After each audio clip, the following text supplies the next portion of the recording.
Welcome to the Gritty Hour. Time to get down to the nitty-gritty. Well, hello, welcome again to the Gritty Hour. We're here, back by popular demand. We're here with Felice Manzi again, who is our inaugural guest. And we've gotten a lot of positive responses from our first podcast with you as the guest. Pleasure's all mine, mister. Yes. So, as you were saying, so the first podcast, if anybody who's just joining us for the first time can go back to our RSS feed and see interview with a Vietnam veteran, which was our first podcast. You were very articulately describing your experiences over in Asia and in the Navy in general. And you were touching a little bit about when you came back to the United States of America and back here in Millbrook. And I was interested specifically, you were talking about, for a while you drove Timothy Leary around, who was stationed just a couple of, maybe a mile from here, down at the castle down the block there. What's the name of that place? Hitchcock Estate. The Hitchcock Estate. I didn't drive him every day, but I took him to the airport a couple of times or picked him up in the city and things like that. Mm-hmm. It was nothing like I was on duty chauffeur, on call. Yeah. And I used to drive Mr. Billy around. He used to pick up his kids in the city and bring them back to the city. Mm-hmm.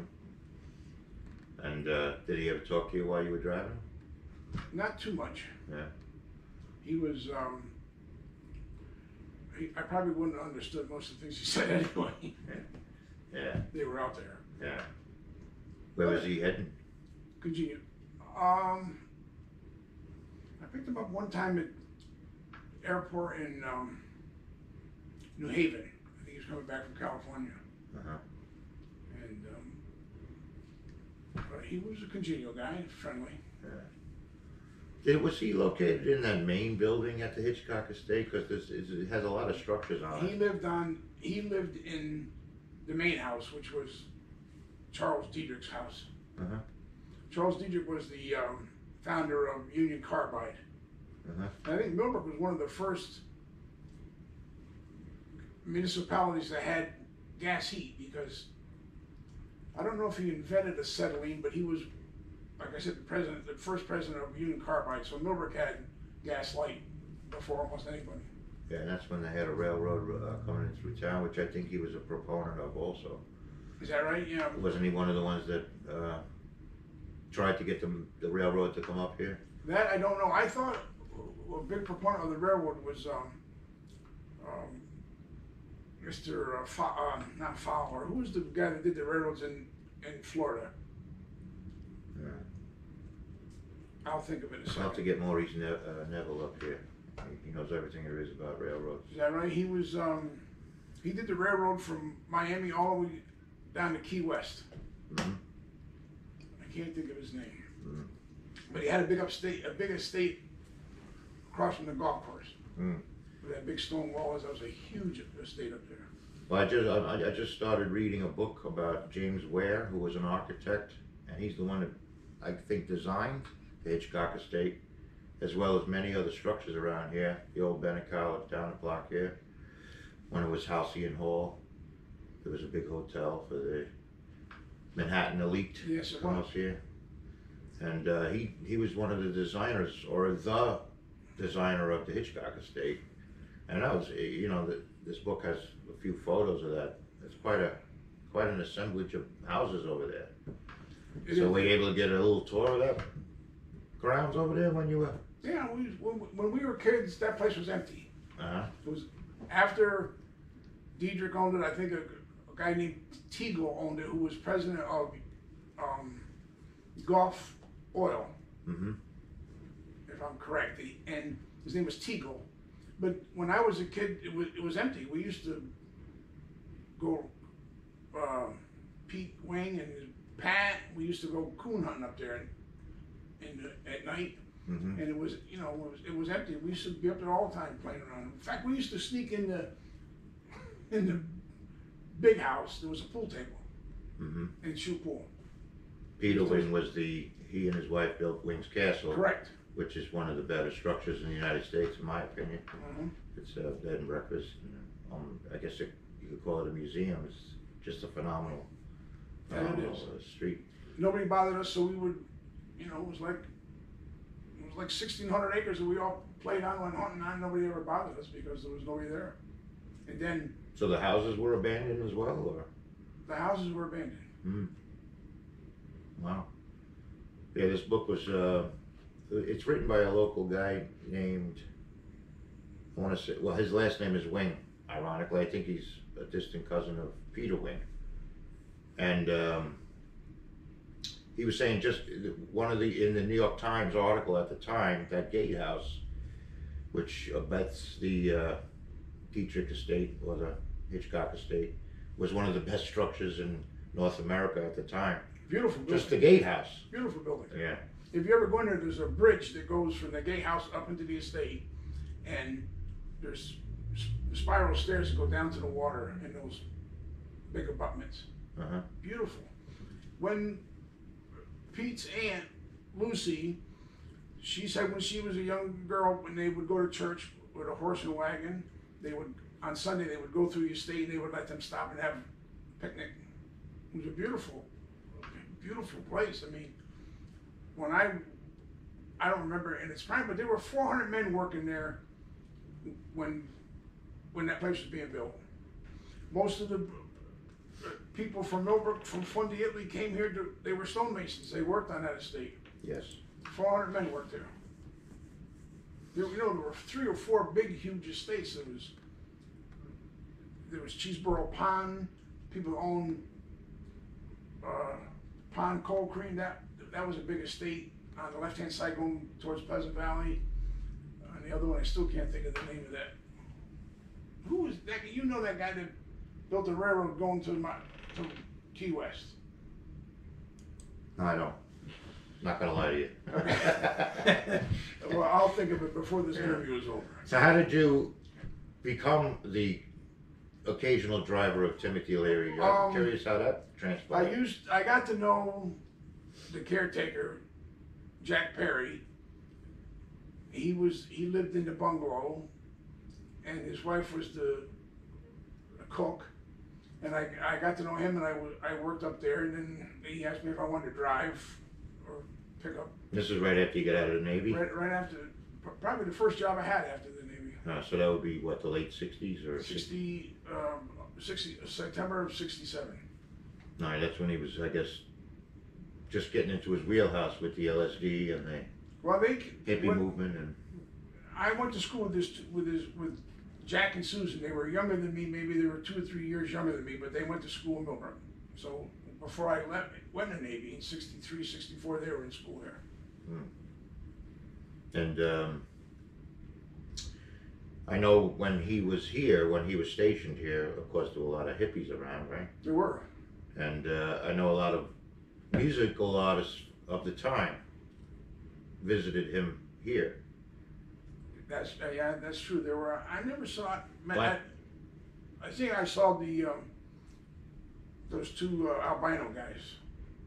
Edgar and Johnny Winter. Edgar and Johnny Winter. I remember seeing them around. Mm-hmm. And but other than that, there was always rumors there was a lot of big rock and roll guys. Well, I know Bob Dylan came here a few times, and the folklore locally is that song "The Mighty Quinn" was about the police commissioner of Millbrook at the time. Quinn was his last name. Oh, the Dutchess County Sheriff. Dutchess County Sheriff. Well, they say the song by the Beatles, "Bungalow Bill," was about Billy Hitchcock. Oh, really? Hey, Bungalow Bill, who did you kill, Bungalow Bill? Remember that song? Yes, the Beatles, yeah. I don't know if that's true, but that was... They were a one-hit wonder in the 60s, weren't they? I think that was the hit. I vaguely remember. Yeah. Yeah. So that's interesting that he got hooked up right in the cusp of his wheelhouse. That's when he started to become famous, right? Yeah, I didn't hang around there a lot. I mean, once in a while, I was... I remember being at a little smoking one time with Billy and Arthur Klebs, and but there were some weird people. I sort of kept my distance. I didn't relate to do that. Yeah. Well, it must have been an interesting time to be in Millbrook, though. Well, yeah, I mean, Because you had the hippies over there, down this way, in a block away from us. And a block away from us in the other direction was Bennett College, which was for the upper crust school for girls. it was a school for girls that couldn't get into a good school, I guess. Well, I was told that at the time, if any of the Bennett girls, the girls that went to Bennett College, was seen commiserating, or what do you want to call it, communing with the hippies, they would be cause for an immediate expulsion. Is that right? I don't remember that, but they were. Geez, when I was I'm kidding. There's always a lot of girls in Millbrook because Bennett College was there. Yeah. It was a 2-year finishing school. The girls learned how to ride horses and Yeah. find rich husbands. Yeah, it's a shame that it was left to go into such disrepair. It is a shame. I guess it was probably a huge structure to keep maintained. I'm sorry to see the demise. When I was a kid, I went to nursery school at Bennett College, and I think my mother was a nurse. I think my mother was a nurse at Bennett College one time. So I used to walk from about 2 blocks to go to kindergarten. I would catch a bus up by the post office, a 1949 Ford Woody station wagon would take us to Bennett College. It was pretty cool. Go to kindergarten at Bennett College. What was the purpose of that? I guess to get an education. As Popeye would say. And simultaneously, you were getting into the trade unions, correct? Or concurrently to come right after the Navy. Right after Navy, I was in the laborers after about a year after I got out of the Navy. I got in the laborers local, and then I got into the apprenticeship. I was a cement mason. And then I got into a union in New York City. I worked in New York City, but. So you commuted from here to there? I did. Yeah. I used to drive from Millbrook to Kennedy Airport, 96 miles. Wow. It's a long Every drive. day? Every day. Wow. And did you have your own business? Or? I had my own business. I was in the foundation and flat work business for about 25 years. And you worked in Kennedy Airport as a proprietor? No, just out of the hall as a union mason. Okay, all right. And when they were building Kennedy, or when they were doing a lot of runway work and a lot of hangars, renovation work, the toll, not the toll booths, but where you pay to go in and out of the parking lots. Interesting. And then you became, from the union, you started your own business. Right. Was it a union shop or? I always hired some union masons. I hired union masons and union carpenters, union laborers. It's ironic because, as I'm told, a lot of the people that built this town that we're in, Millbrook, were masons from Italy. Correct. Back in the early 1900s, I guess the late 1800s. If you look at the gatehouse, and then you look at the big house that's up by the tennis courts, that big stone house, all the stonework is the same. And even that stone house I owned on Russell Knowles, all the stonework's the same. Those big walls along that estate by the golf course, all the same masons. All from Fundy, Italy, I believe. They were. Yeah, that's pretty impressive. Even this building, when we were buying it a couple of years. Flagler is the name. That's what I said. Mr. Flagler. You didn't hear me back No, then? you didn't say that. Let me rewind. Henry Flagler, and his son was here. Henry Flagler Jr. He owned this big estate. Yeah. So it took the poor masons from Italy to have you remember Flagler. I don't know why. I just thought of it. But I used to work in that estate when I was a kid. We used to bale hay for 50 cents an hour. Larry Bartell and I and another guy, 50 cents. We used to make three or $4 a day baling hay. And on the way home, we used to jump in the golf course swimming pool at night for a swim on the way home. Nice. Well, that's what I was thinking when I was reading. I just read a chapter or two of this book about James Ware, and I was thinking to myself while I was reading it, he had a tremendous pool of labor because he was doing these buildings around Millbrook around the same time all of these immigrants were coming in from Italy, and he had, his choice of masons. I guess they were all master masons. Well, one was Greg Patron's grandfather and Freddie Gallupo. They were stonemasons. Joe Magnarella. But that's how they all got here. Yeah. If you go to Fundy, you think you're Millbrook. Oh, it looks like No, the people, the same names. Seppi and Yeah. Manzi. There's Manzi's there. You were telling me the other day you ordered some I ordered Manzi wine, was it? Sambuca. Oh, that's right. Yes.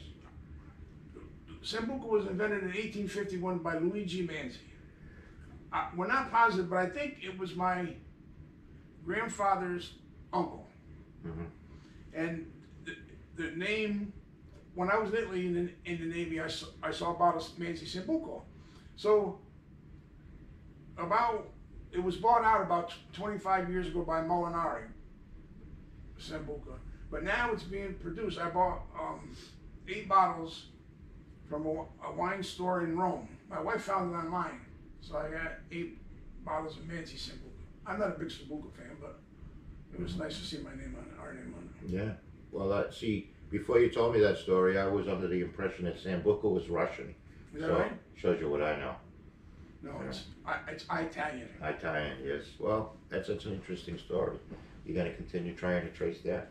I went on one of those lines, but they didn't tell me any more than what I knew, so I got off.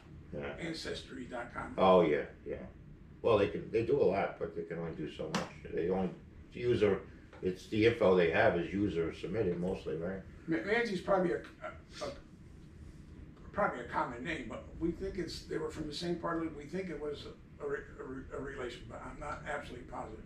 But I can tell the story anyway. Because you're not the only Manzi even I know in Millbrook. Correct. And you're a distant cousin, or? I don't know. As far as I know, we're not related, but the same name, it had to be related some, if you go back far enough. It's sort of like everybody's related, right? Well, I guess so, yeah. Every man is every man's brother. My granduncle Adam. Yeah. But, like the Wings, we were talking about Peter Wing before. That's a common name around here. Pete said all Wings are related. Mm-hmm. He told me that everybody named Wing is related. Mm-hmm. Though his father, there were Republican wings and there were Democrat wings. Mm. And it's just what little I read about this book. I can't remember the name of it. I think it's called Town and Country, and I want to say it's Patrick Wing. I could be wrong about the author. I apologize. It's not Patrick. And even Wingdale. It was an interesting story about Wingdale. Was apparently there was some corruption about, they wanted to build a prison there, and in the building of it, which James Ware, the architect, had nothing to do with the corruption, I don't think, but it was a big thing with the state of New York, and they found corruption in the building of that site. If you haven't been down to Wingdale, it's a huge campus. Mm-hmm. And apparently they ceased the project to make it a prison, and then it changed it into a psychiatric center. A psychiatric center. I guess at the time they called it an insane asylum, was the term at the time. And then they opened Rikers Island instead in Manhattan. Is that right? Yeah. Well, this is a very interesting book. Yeah. That's a beautiful campus, beautiful buildings. If you go on that site where that center was, it's a beautiful campus, beautiful brickwork. It's unbelievable. Yeah. It's looks like about a dozen or so structures in there, including a nice ball field there with ball fields, yeah. And you got the Metro North right across the street there, so it would have been a prime location for a prison. Yeah. And but I think out of that corruption, when the state gave up on the project, it became they instead invested in Rikers Island. So you're telling me that there was corruption in New York State back then? I can't believe it, but it's true. I find it hard to believe. Yeah. Yeah. Tammany Hall, I thought was always on the up and up all this time, down in the city, you know. Who knew they were corrupt? Little do we know. Mm. Well, what is it called? Absolute power corrupts absolutely. That's what they say. Yeah. So, did I ever tell you about this is not off the subject a little bit, but the time that I met James Cagney? No, actually, he was a Millbrookian as well. He was a Millbrook guy, an awful nice man. Yeah. Larry Bartell, who has since passed, Larry and I were friends since we were little kids. His father owned a coffee spot. We were up on Valley Farm Road, right near the Hitchcock estate, and we were walking back to Millbrook, and a little yellow Mercedes. I said, Larry, I'm going to stick my thumb out. So I sticks my thumb out, and the car stops, and Larry and I jump in the back seat. He was behind the driver, and I'm looking at the driver, and I said, Lala, that's James Cagney. He goes, no. I said, it's James. He goes, what are you boys doing back there? I said, nothing. I said, are you Mr. Cagney? He said, I am. He gave us right into Millbrook. It was pretty cool. He was an awful nice man. Well, I've told he used to like to frequent some of the restaurants around here. He used to go to my Uncle Dom had a restaurant up in Mavinsville, and he said it was his favorite restaurant, and my aunt she had the best food. He was there one time, and I had a book, Cagney by Cagney, and I asked my uncle, I said, you think I could go home and get that book and ask him if he said, yeah, well, let him finish dinner. So when he finished dinner, I said, I didn't tell him about the time he picked us up. But I said, Mr. Cagney, would you mind, I hate to bother you, signing this book? He said, oh no, lad, I'll sign it. He was a nice man. Mm. Yeah, he would come in, multiple old Millbrookians tell me that he would come in all the time and frequent the stores. Love my aunt's cooking. She was a good cook. Yeah. Yeah, he was actually born in I think the Upper East Side. Upper East Side, Yorkville. Yes, Yorkville, and then this was his country estate, I suppose. And I remember years ago, just so people know, we're right above an antique store here in the heart of Millbrook, and years ago I was working downstairs at the front counter, and this lady came in, and apparently she was one of his housekeepers in Manhattan, and she wanted to know if we bought antiques, and she said, I have a guest book that was in his apartment in Manhattan that she wanted to sell. I said, do you know how many people must have signed that friggin' book? Of all the people that would visit him in Manhattan? Just the signatures of whomever, right? I think I sent her to Heritage Auctions and told her to sell it through that auction house. So if anybody from Heritage Auctions is watching or listening to this, you owe me a cup of coffee. Autographs are worth more if they don't have a name on it. It's just the signer's name, right? He, like James Cagney signed a book, Dear Felice, and then he signed it. They say, I didn't see the book. She said she had it and she wanted to sell it, and but in my head I'm thinking it must have been, I can imagine like Cary Grant coming in to say hello and signing it or whatever. But I'm sure there were a lot of notable signatures on there of the New York City elite, I guess you would call them. I thought James Cagney was a unique dancer, more than an actor. I thought his dancing was just unique, and no other dancer quite had his style. Yeah. Well, that scene in Yankee Doodle Dandy at the end when he visits FDR and he dances on the steps. I'm told that was ad-libbed by him. Is that right? And pretty phenomenal piece of dancing there, right down the stairs of the White House. He was a nice man. Multi-talented. I guess a lot of those guys were multi-talented back then. I guess out of necessity, they learned how to sing, they learned how to dance, they learned how to tell jokes, they learned how to act. Stay alive. Yeah, like the vaudevillians, they were all, at least partially versed in a lot of different. I'm not a fan of dance. But what strikes me is the amount of time. Like you see Fred Astaire dancing in the movie. There were hundreds of hours those people practiced that dancing. I mean, yeah. What for? I mean, it's kind of entertaining, but I mean, these guys spent thousands of hours perfecting their art. And the common thing is, everybody says, and it's true, Ginger Rogers had to learn all the same damn steps, but he got all the credit. Yeah, but when Ginger Rogers went someplace to dance, a guy had to go there and build a bathroom. Right? Well, I mean, she had to do it backwards. But she kept up with him and learned all the things that she put the same amount of hours as he did into it, you know. And she had to do it backwards. And she had to do, yeah, I did, yeah, correct, yeah. But he was a good dancer. I'm not taking nothing away from him, but you're right about Jimmy Cagney. He had a specific style. It probably wasn't a classical dancing style, but it was a Jimmy Cagney style. Right, it was much different than Fred Astaire and those other guys. Yeah. Yeah, that's, you know, among the many A-listers, I guess, that lived here at one time or another. Yeah, I guess Millbrook was, I don't know what drew, I mean, it's a pretty area. Millbrook's like the first New England village you come to before you get to Connecticut from New York, I think. Like Sharon, if you get further up, there's a lot of little villages like Millbrook. Yeah, excluding, you know, the lower towns in Connecticut, which are right over the border from like New Rochelle and Scarsdale and whatever. My wife said growing up in Millbrook was so normal that it had to be abnormal.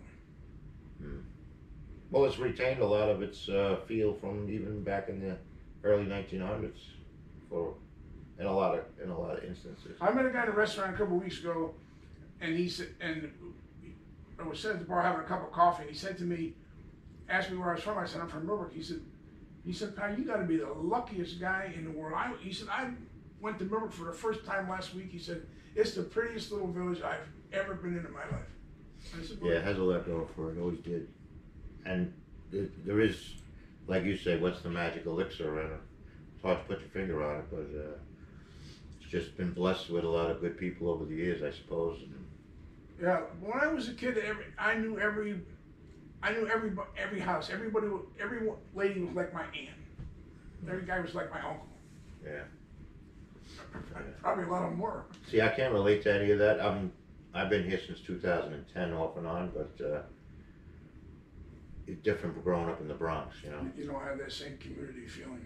Well, we had a community feeling, but it was on a grander scale, which you lose some of the nuances that you get in a smaller scale like Millbrook, you know. My grandfather, when he first came to this country, lived in Harlem. Mm-hmm. East Harlem. Mm-hmm. And my aunt was born there, and then they came up to Millbrook.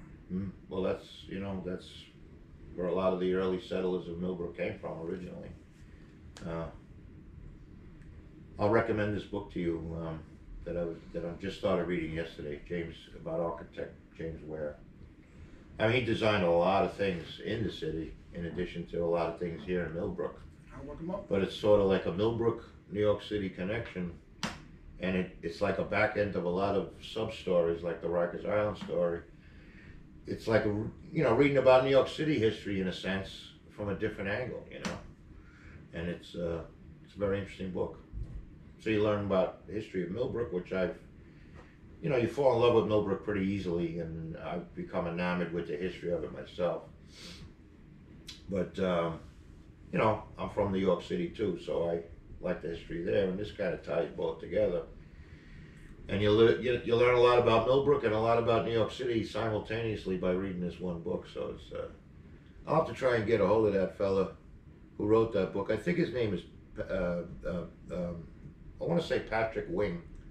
And I'll try and get a hold of him. I know he lives either in Millbrook or Poughkeepsie or somewhere around here. Not a Stephen Wing. No, I'm pretty sure it's a Wing. It's definitely a Wing, but I want to say Patrick Wing for some reason. And like I said, I just started reading the book yesterday, so I know he lives either in Millbrook or maybe Pleasant Valley or Poughkeepsie, and I'll try and reach out to him.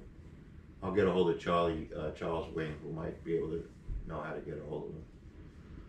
And maybe we'll have him here on a podcast one day if he's up for it. Sounds good. Yeah, because I'd love to tap into his knowledge from his research, about all of these stories. Very interesting stories. And you, being a Millbrookian, native Millbrookian, and a lover of Millbrook history, would love this book, Town and Country, I think it's called. Yeah, so, but yeah, New York State, New York City, Millbrook, all blessed with a lot of rich history. You know? Very lucky to grow up there. A lot of nice people, and like I said, it was like a whole town full of aunts and uncles and cousins.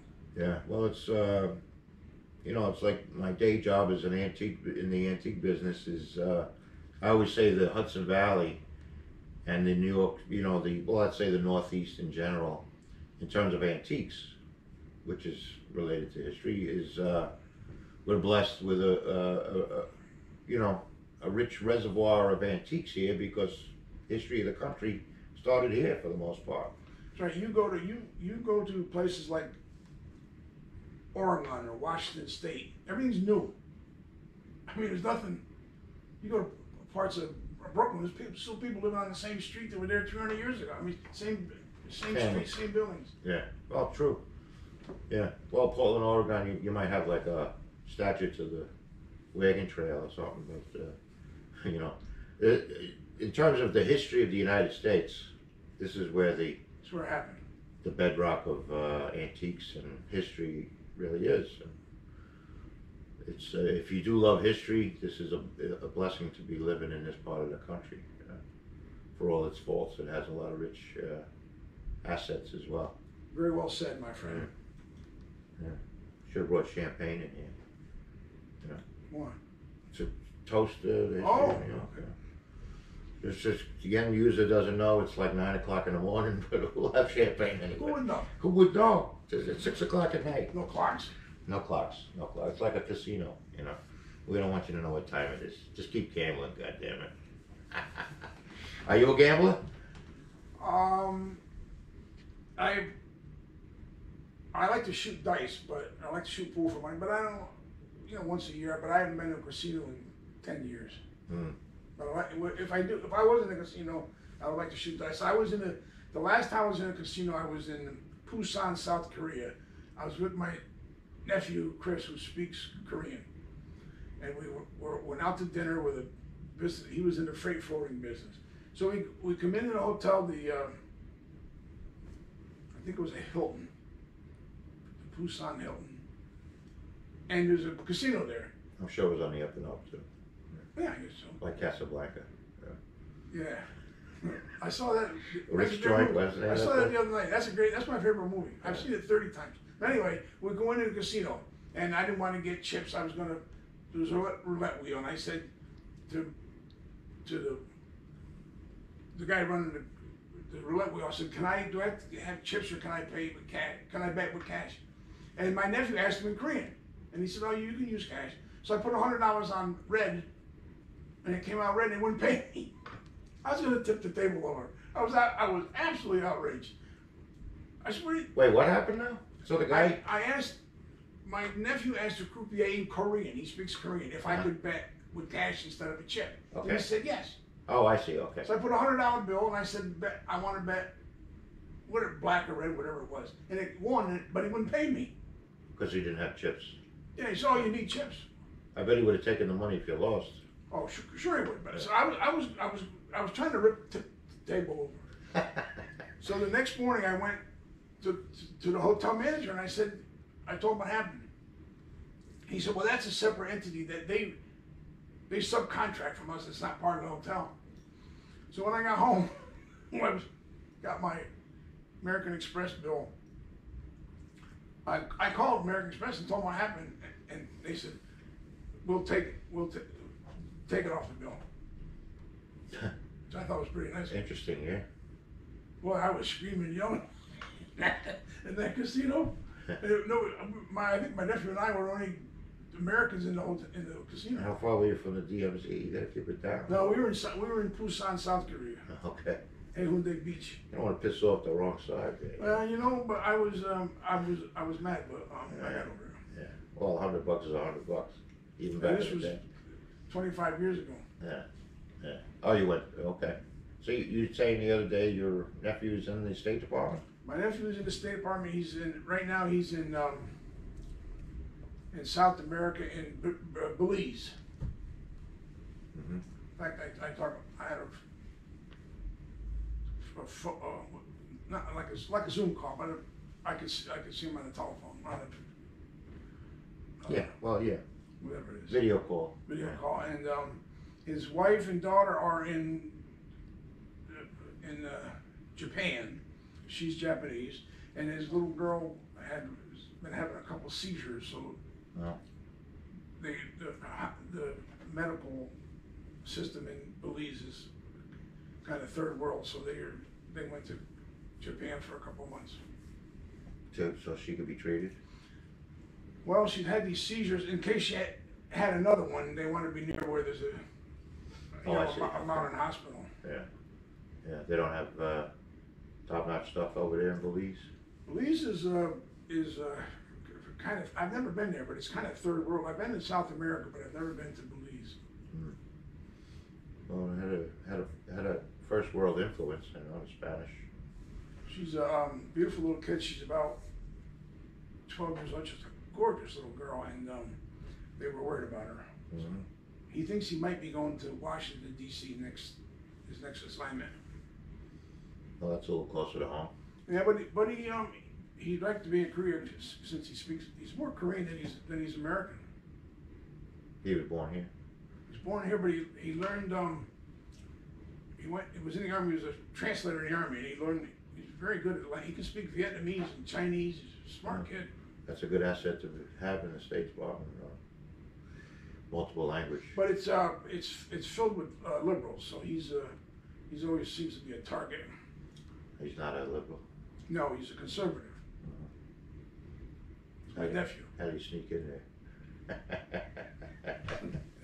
Most of the people in the State Department are conservatives. Are not conservatives. Are liberals, I mean. Yeah. Well, I don't know.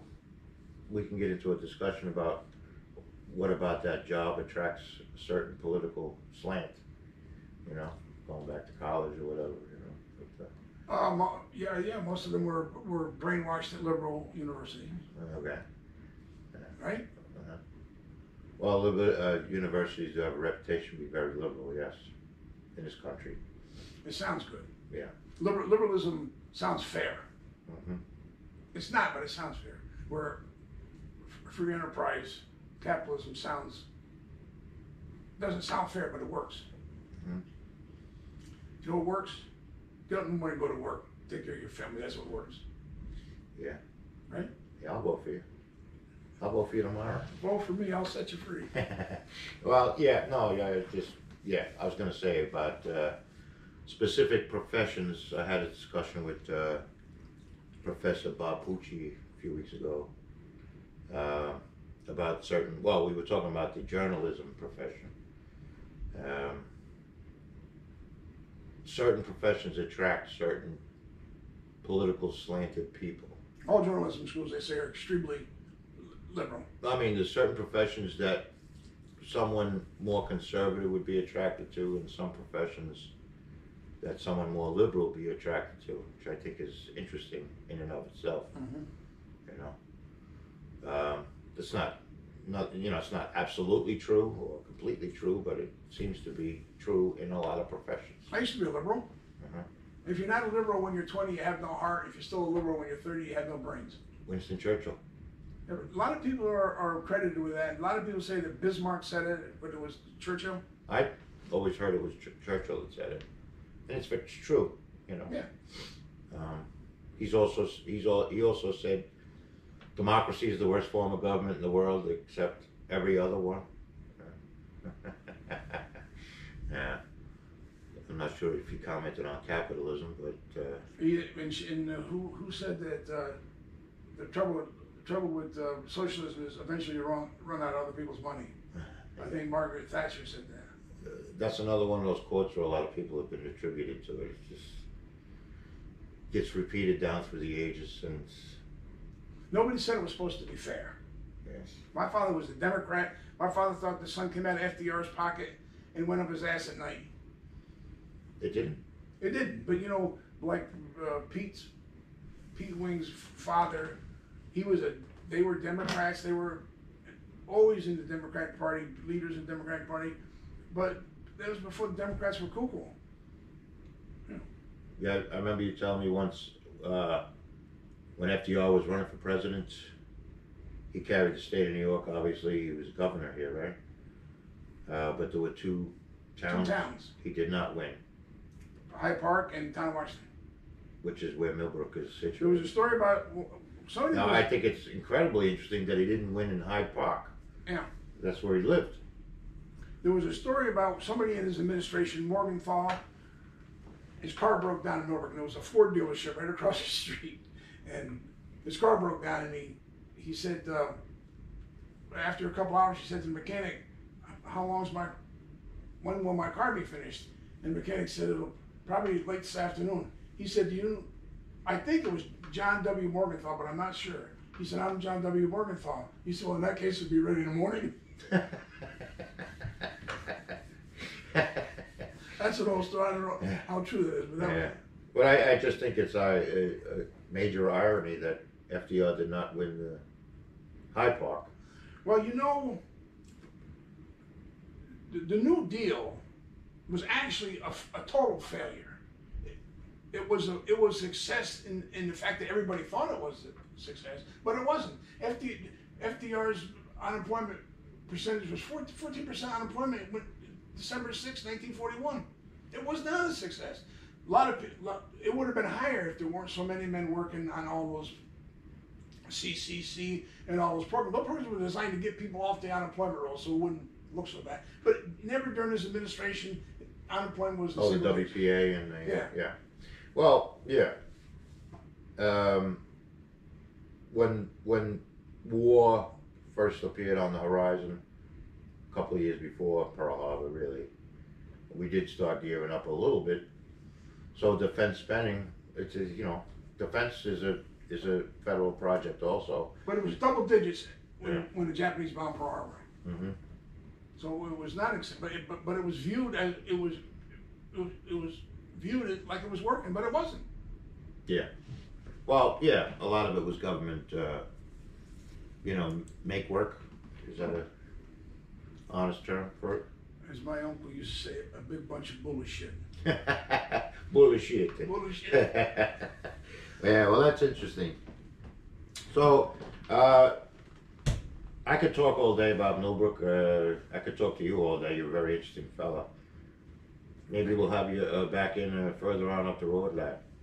Anytime, mate. I'm retired. Every day I'm off. Every day's like Saturday morning. Yeah.